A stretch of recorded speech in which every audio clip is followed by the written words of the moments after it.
What up, though, y'all? This is All No Cap. Are you having trouble getting consistent 5-star ratings on your Airbnb listing? If you are, please stay tuned to this video. I'm gonna give you the secret sauce on what I do to be able to get a 5-star rating 98% of the time. You can't always control it, but most of the time you can. But before we get into this, if you like content like this, please don't forget to smash the like button, subscribe button, and notification bell. And I'll keep making content like this because you know I'm an Airbnb host. I do Turo. I do all kind of entrepreneurial shit. So if you want me to keep making these videos, help me out with a like and subscribe. So let's get into it. All right, so if you're an Airbnb host, you know very well that a 5-star rating is very, very important. If you get a 4 or a 3 or anything below a 5, it lowers your score, which lowers your overall average, which makes you eventually place lower in the listings, and nobody wants that. So here's the thing. A lot of people don't really know that a 5-star rating is as important as it is on the Airbnb system. And a lot of times when people are thinking about giving out scores, they hold 5 or whatever the highest rating is to a high standard, and they think there's always room to improve. So a lot of people don't like giving out the highest rating. That's just the reality of it, because for one, they're not aware of, you know, just how detrimental that rating can be. One of the most important things I think you should do if you want to get 5-star ratings on your listing is make sure your place is clean.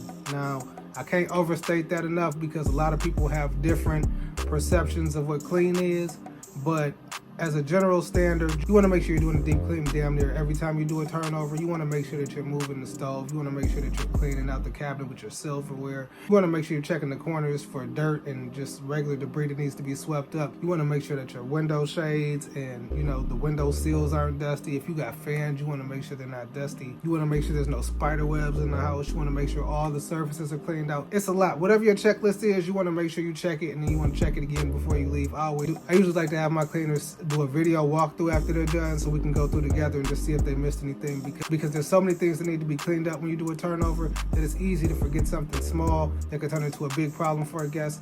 So just make sure that you're doing very thorough cleaning and that you're checking everything twice, because that's going to be one of your biggest weapons in making sure that you get a 5-star review, is making sure the place is nice and clean and that it smells good when your guest walks through the door. The second thing you can do to make sure you get a high rating consistently is to make sure that you are definitely communicating with your guests. I know a lot of times we got other things going on, but as an Airbnb host, I think that you should be responding to your guests within a reasonable time. You want to make sure that you're addressing those questions and concerns in a timely manner, because you got to think about it. These people are on a reservation out of town, so they have limited time to enjoy the amenities. You want to make sure that everything is working, and if something goes wrong, that you're responding to it as fast as possible, because you want the guests to know that you're putting in the effort to make sure that their stay is flawless. All right, this third way that I help to ensure that I get high 5-star ratings consistently is probably the most important of the three, and it's very simple and probably often overlooked by a lot of hosts. But this is my secret sauce on how I usually get the most 5-star reviews. I ask for it.